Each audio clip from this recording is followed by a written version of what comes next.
All right. So picking up where we left off, one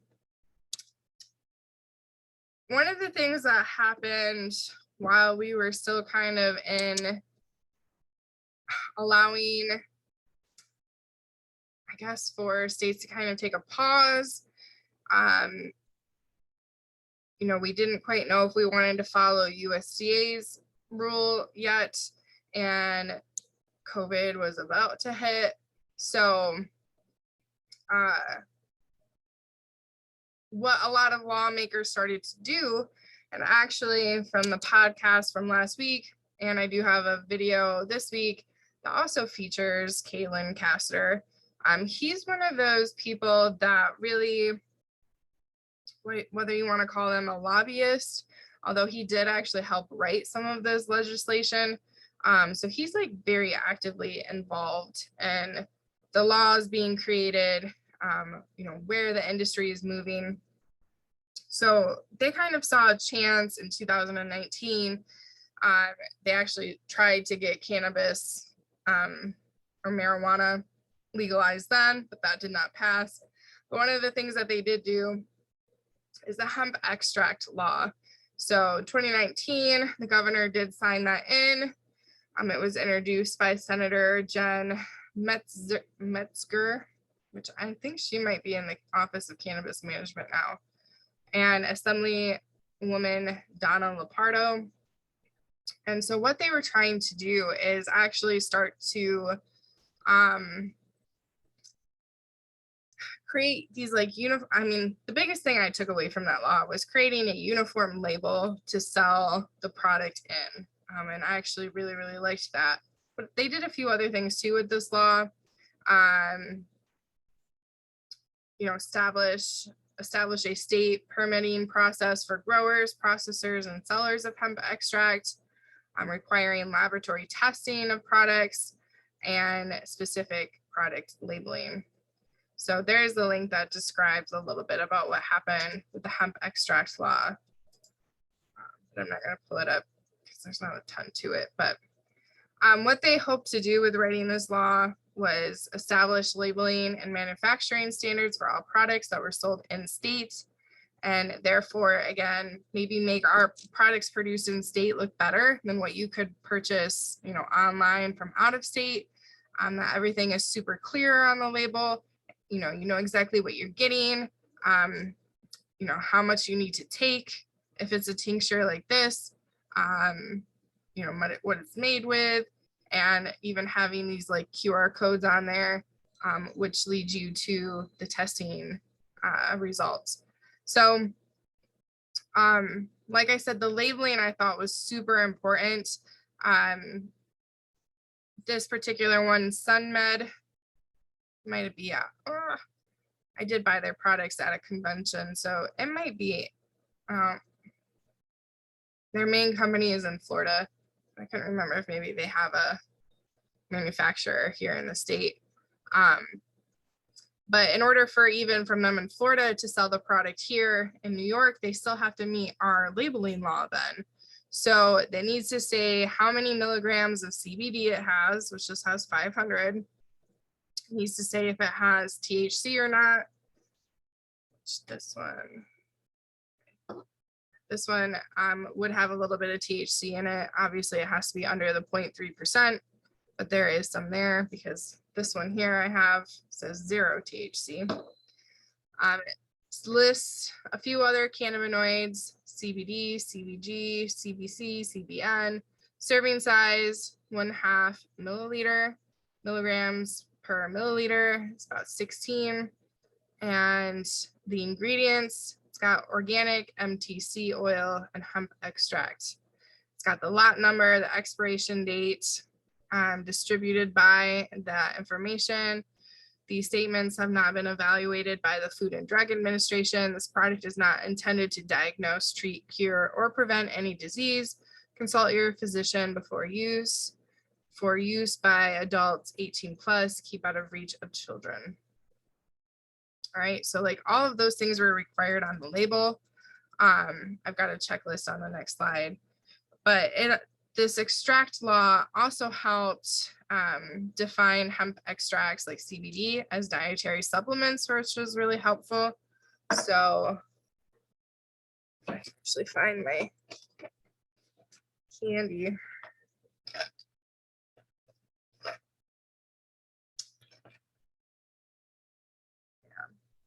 My candy jar is labeled as a dietary supplement.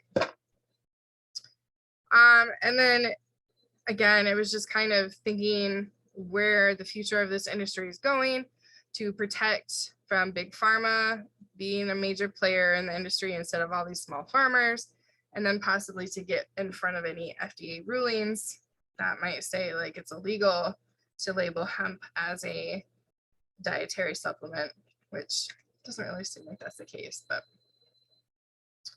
so like I said, there were specific things listed for the label, that they have to have that milligrams of cannabinoids or CBD per package and per serving, the nutritional or supplement fact panel, including other ingredients, evidence that the product has been tested by a third-party laboratory, which again is typically that QR code on the label.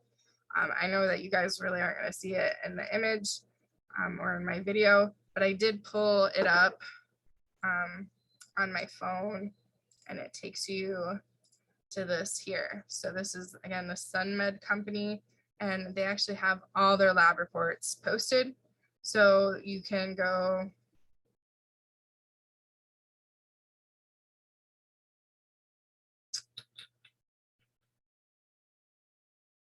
be like this one here. You can download the report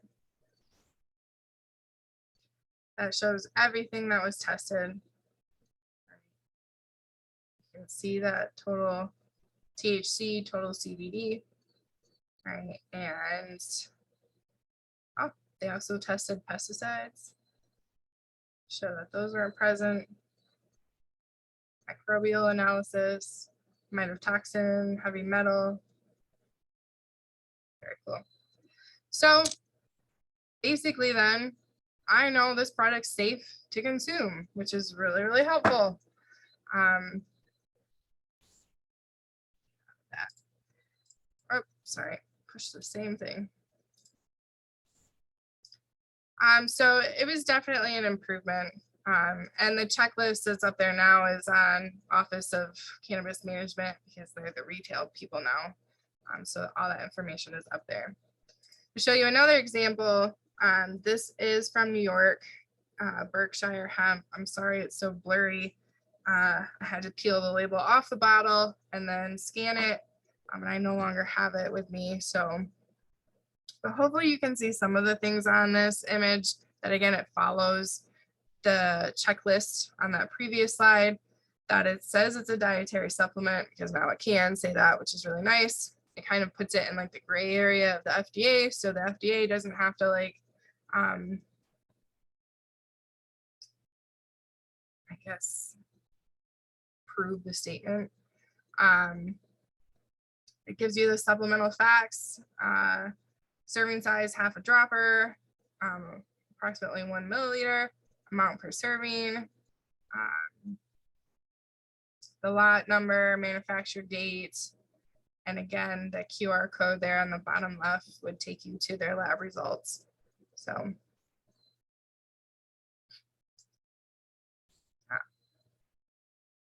So again, I'm not super familiar with the FDA or Food and Drug Administration. So there were some questions I had myself on like, how can foods get away with being labeled as supplements or dietary supplements? And it really all comes from this Dietary Supplement Health and Education Act of 1994, where Congress defined the term dietary supplement as a product intended for ingestion that, among other requirements, contains a dietary ingredient intended to supplement the diet. The term dietary ingredient includes vitamins and minerals, herbs and other botanicals, amino acids, dietary substances that are part of the food supply, such as enzymes and live microbials or probiotics and concentrates, metabolites, constitute extractants, or combinations of any dietary ingredient from the preceding categories.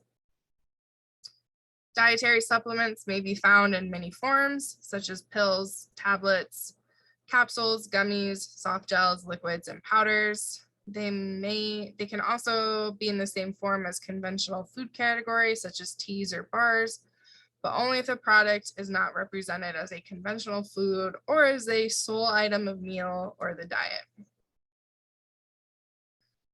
To be a dietary supplement, a product must also be labeled as a dietary supplement. So that needs to be on the label. Or it could actually say what it's supplementing for, like iron supplement or herbal supplement. So this Dietary Supplement Health and Education Act places dietary supplements in a special category under the general umbrella of foods, unless the product meets the definition of a drug. So because right now the FDA has not approved hemp, or CBD as a drug and like a medical drug, and that law that got passed through says that we can label it as a dietary supplement. So it pretty much kind of like squeaks its way through. In no way does a dietary supplement mean that you should take it instead of drugs that your doctor has prescribed, or anything like that. You should probably also figure out if there's going to be any sort of interactions between this dietary supplement and the drugs you're currently taking, the medicines you're currently taking. So supplements are not marketed for the purpose of treating, diagnosing, preventing, or curing disease. So you cannot make a claim on the label that this helps cure depression or anxiety, or it treats heart disease or lowers high cholesterol. You cannot make any of those claims, but you can just say on it that it's a dietary supplement, and it technically does not have to move through FDA approval for that. So that's kind of how it squeaks through. I think that's all I was gonna say on that, but it's definitely a very interesting area. Could always learn more about that. And it's not the only plant or oils from a plant that has been approved as a dietary supplement. Like echinacea, ginseng, garlic, St. John's wort, ginkgo, but always, it should also say that, these have not been evaluated by the Food and Drug Administration. So now this label here on this tincture that I'm looking at, this product is not intended to diagnose, treat, cure, or prevent any disease. So, it helps get this stuff out on the shelves, but it should not be taken as a literal prescription drug to help you with something. Maybe at some point there could be some drugs that are approved by FDA. There is one currently, Epidiolex, which we'll talk about next week, but that's really it. So as far as other licenses go, there's that research one that I showed you is at the end of the hemp growing PDF with the list of everybody's names on there, seed, nursery, and then the sampling agent and lab testing. We're going to talk about all of those briefly. So with the hemp research license, it does authorize the growth or cultivation of hemp, but it doesn't allow you to sell that product at all.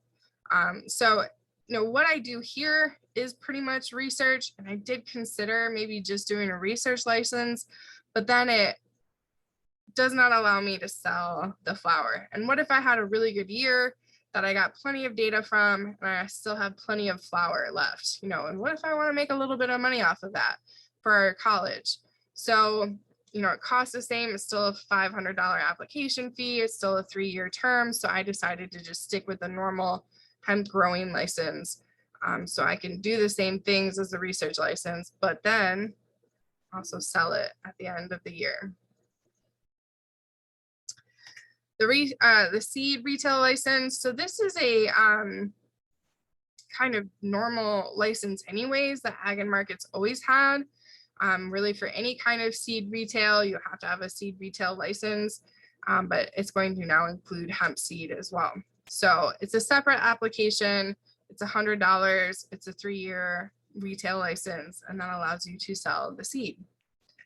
If you wanted to sell transplants, if you wanted to grow the hemp plants out to a certain age and then sell them for somebody to take it the home stretch, you need to have a nursery grower's license. Same thing as the seed retail. It's a normal license that Ag and Markets gave out, anyways. And we actually have a nursery grower's license here on campus because we do sell nursery plants and we do sell them. And so in order to do that, we have to have this license. It's still a pretty typical application, $100 fee, and it's a 2-year license. So those are just different, but necessary depending on what you're going to do. So I included those on there, and they're also on the website of Ag and Markets. But now again, just to talk about the sampling agents, they must be certified and trained by Ag and Markets in order to conduct the sampling. Sorry, this is split up weird. There is no fee involved with this. Certifications are valid for a period of 1 year, but again, you have to not have any, you can't have a growing license with it. So that's the only kind of downfall there. And then here are the list of currently certified sampling agents. So, hopefully there's some nearby or some willing to travel here to Cobleskill. Oh, there's quite a number.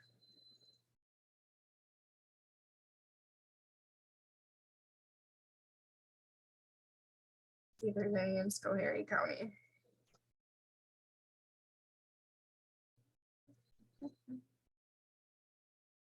Oh, there are a few. Cool. So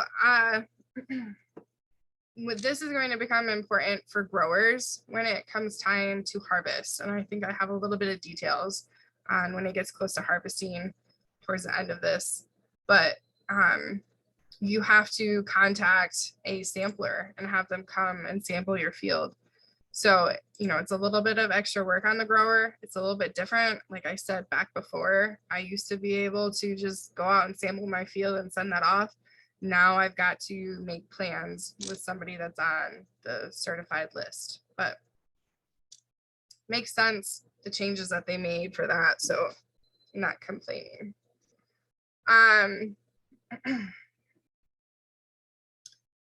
Another thing is that there were a lot of labs popping up, not necessarily in the state, but there were a few labs in like Massachusetts, Vermont, Pennsylvania, and that's where we had to send our samples to in order to get tested, because we needed to show that it was under that 0.3% THC level and the CBD percentage as well. And so now the slight change is that you need to basically have that lab approved by the state in order to use it, which again makes sense. I did use a lab once that I felt like was pretty wrong on the numbers they sent back to me. So this at least gives you a list of testing sites that should be good because they've met the standards of the state. So anyways, there is not a fee to get on the list. It's just that the requirements are the THC testing facilities hold a valid certification issued by a third party to the standards developed by the International Organization for Standardization.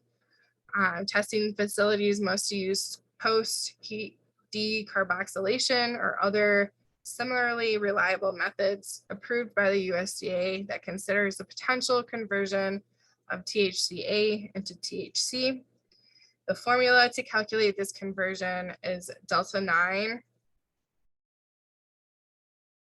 Oh, I had that on the slide, sorry. Actually, just pause. All right. So now I got the stuff on the slide that I was saying, because I didn't want you to have to try to remember this calculation on your own.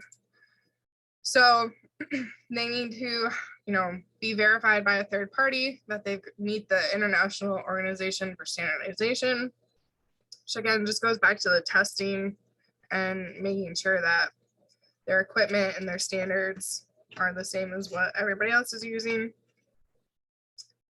And then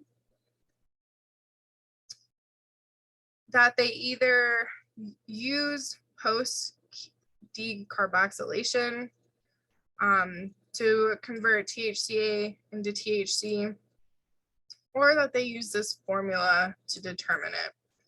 So delta 9 THC is measured, on its own as its own cannabinoid, because we need to make sure it's under that 0.3%. To give you an example of what this would look like, this equation would look like, I have an example from a cultivar called Stormy, where this delta 9 is 0.177 and the THCA is 0.09. I'll pull up my calculator real fast.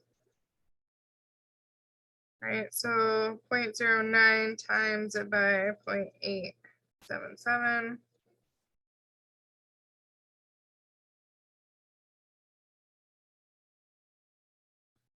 And then plus 0.177. All right, for that particular cultivar, it actually only made total THC 0.25. So I'm still under the limit, which is nice. But not all of my cultivars would have managed to fit under that equation. But that's going to be the total. That's right here. So that equals the total THC amount.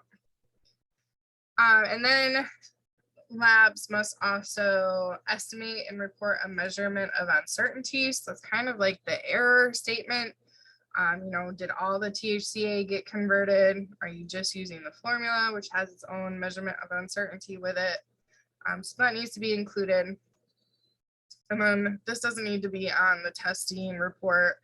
That goes back to the grower, but the lab also needs to have an effective disposal procedure for the samples, as far as like getting rid of them, which isn't necessarily like just tossing them in the trash. It could be like autoclaving them. It could be burning them.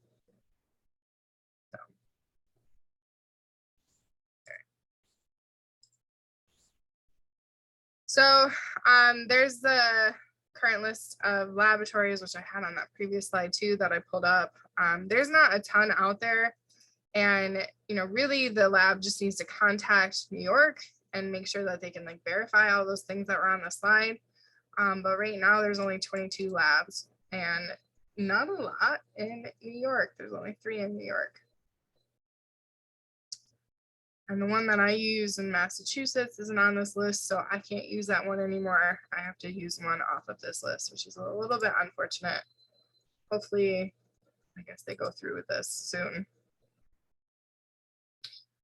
So just to go through what's expected of the grower, the rest of this, I believe, is just all about the grower license.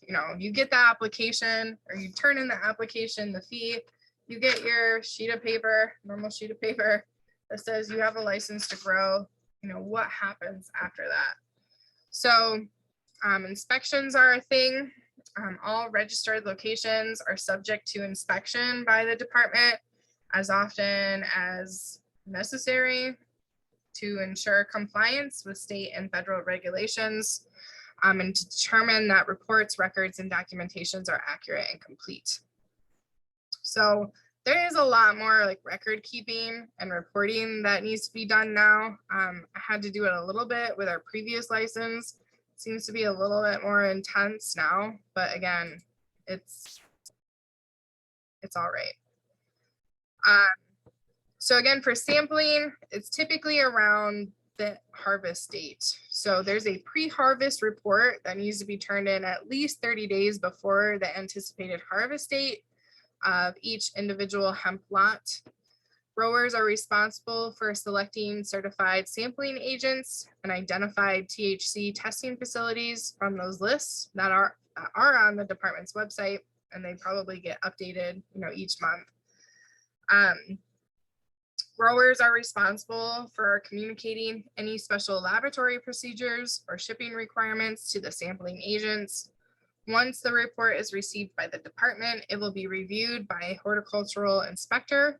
All lots may be subject to state mandated sampling. Sampling will be decided at the discretion of the department.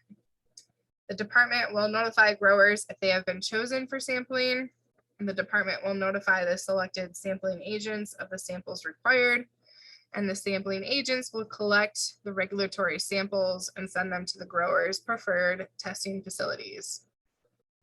If a sampling agent does not collect a sample within the required time frame, the grower should contact the department immediately.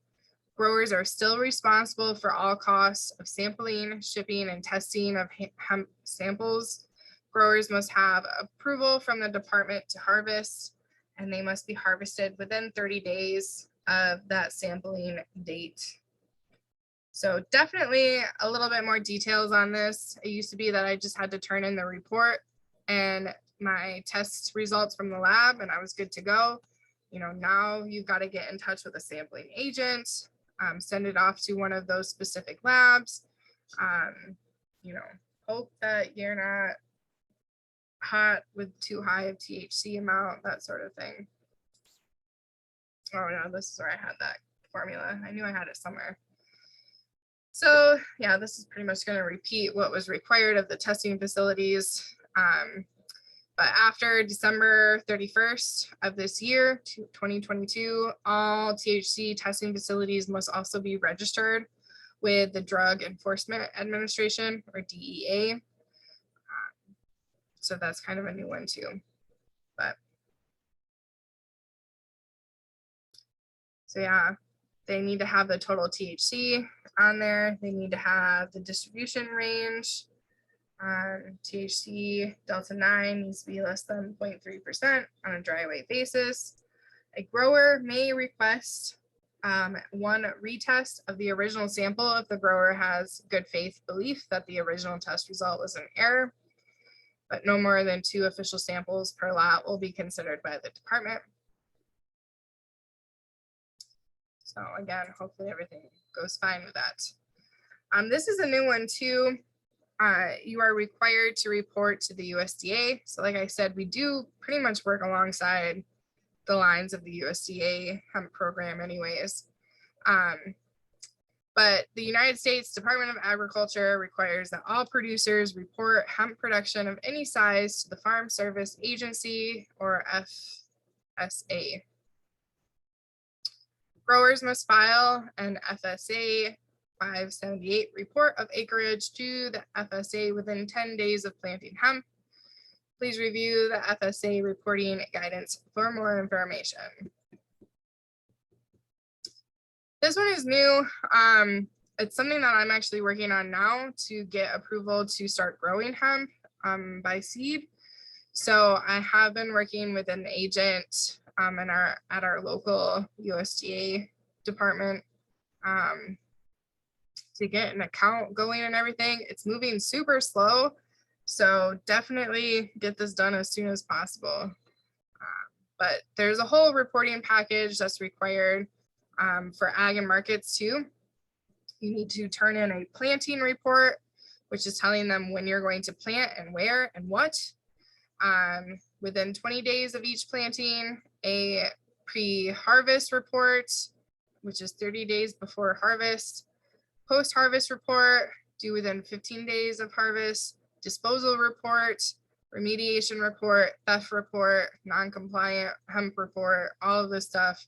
Some of it is only applicable like if you need to dispose of your plants or if you have non-compliant hemp, but there's just a lot more reporting, and that whole package is there on that link. So again, if it turns out that you need to dispose of your plants, maybe you didn't harvest everything, maybe it's non-compliant.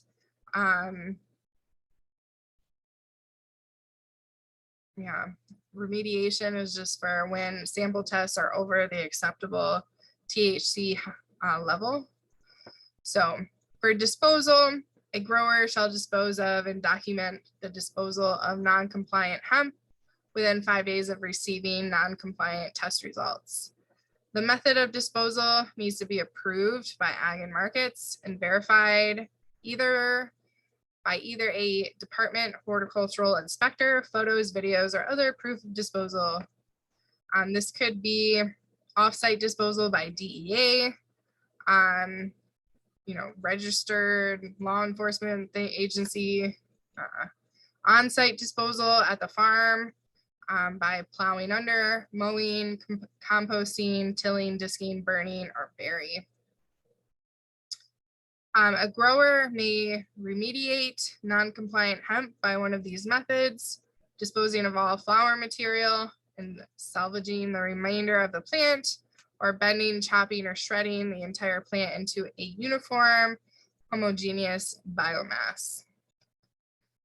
Remediated hemp typically just means that they're using that plant for remediation, like taking out heavy metals or other contaminants in an area.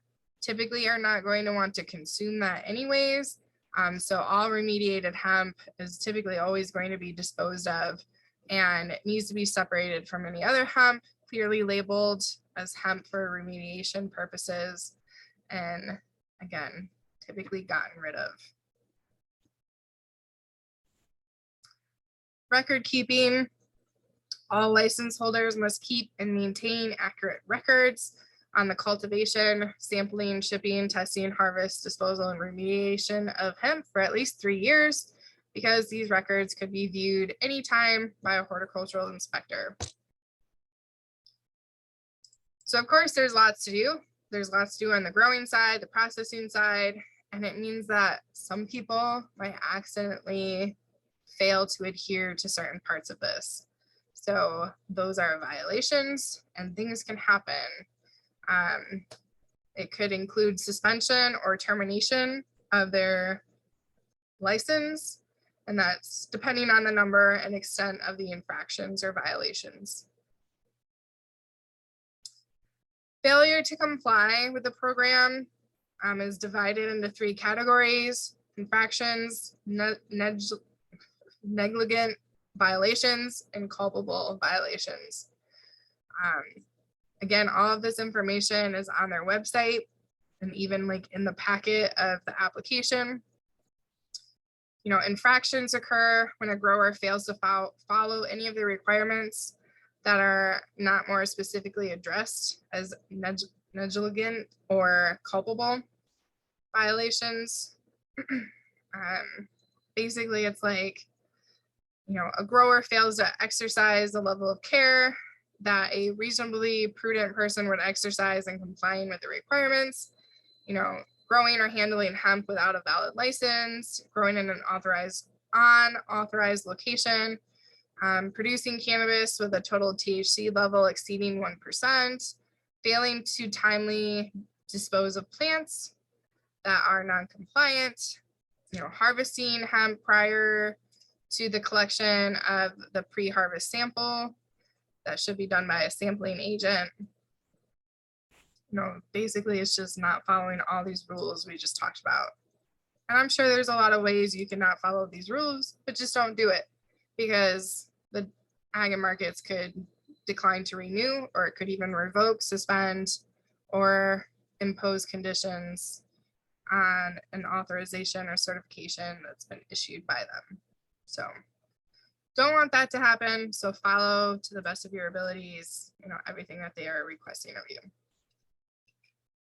All right, but that finishes talking about hemp policies, which honestly are like more intense than talking about the cannabis stuff. But that could be because there's not a ton, there's not a ton out on the cannabis stuff yet. So it could be like just as intense, but this came out, a year ago. So they put a lot of thought into it, really put it well together. And yeah, that's the policies of being able to grow and process hemp in the US. Next, we will talk about what they do have out for adult use cannabis. So that is the next topic.